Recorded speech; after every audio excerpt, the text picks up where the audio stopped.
Hello, everybody, and welcome to lachamba.com. I am Neil Rodriguez.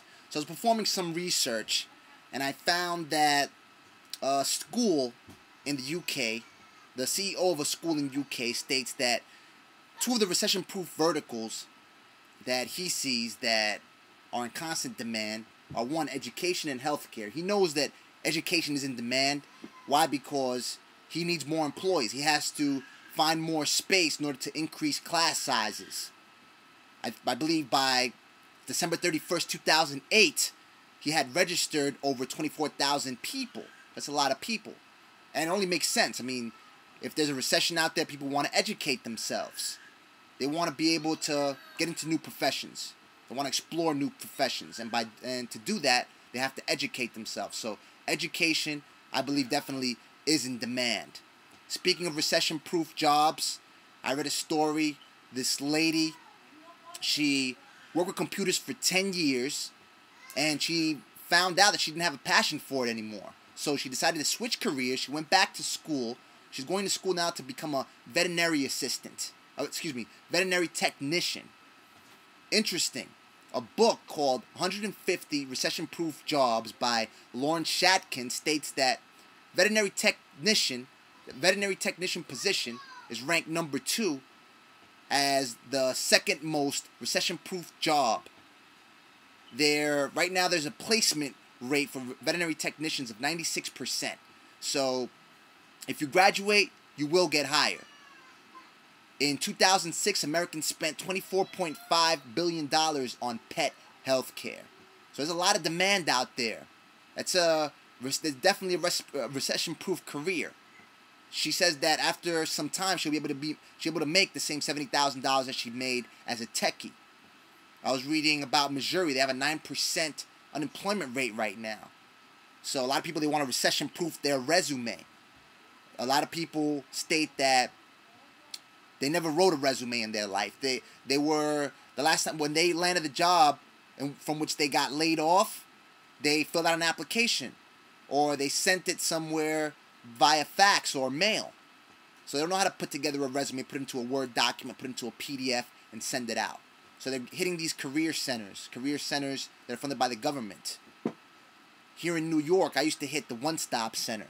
The One Stop Center, you schedule a time for orientation. You attend. It's like at 9 a.m. or 2 p.m.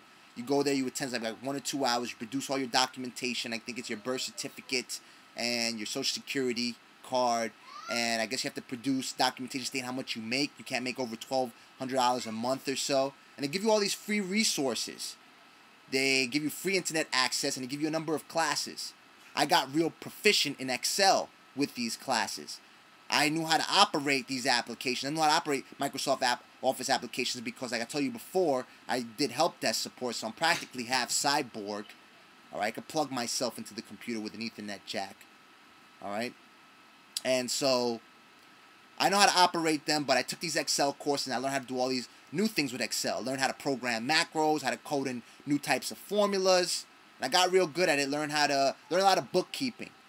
And I also learned PowerPoint. I knew how to use PowerPoint because it's simple. I mean, at least for me it's simple. But I know how to get a little better with it. How to play with the images and, copy and paste this, that, and the third. And it helped me out. It got me one step further in a hiring process when I applied for a techie position. I didn't get the job, but I didn't know as much about interviewing as I do now. So it got me the interview. When I put together a good PowerPoint presentation, it could increase the chance of you getting a job for which you are applying. So take advantage of these career centers if you have them in your region that are funded by state governments or city governments, whatever the case may be. Take advantage of these resources. If they got free internet, I mean, it's a lot better to go there and use their free internet than having to do it at home, having to send resumes back to back to back and cover letters while the baby's screaming in your ear. Right there you get some privacy because everyone has to keep it low. They can't talk too loud. It's like a library with computers and everything. So it's an added resource that you could tap into. I mean, I even got my voucher, the voucher of which I spoke, for $4,000, with which I got my CDL Class A. So, and they had vouchers for everything. I just took that voucher because it was something that was in demand. So they had, I'd also applied, I think it was for a web design voucher, but they said they probably wouldn't have given it to me because it wasn't in demand at the time. So I took something that was in demand, that they had agreed was in demand, which was a CDL Class A license. So it's tough out there. People who are in the rough states, like in the Southern Atlantic, I was reading that in South Carolina, unemployment rate is at 9.5%. It's 7.6% for the whole country, but it's 9.5%. That's a lot.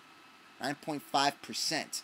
The governor just agreed to use some of that federal stimulus money to hike up unemployment benefits by $25. So I think the highest unemployment benefit that's being issued over there is $326. This will be hiked up to $351, which is good. I mean, if you're unemployed.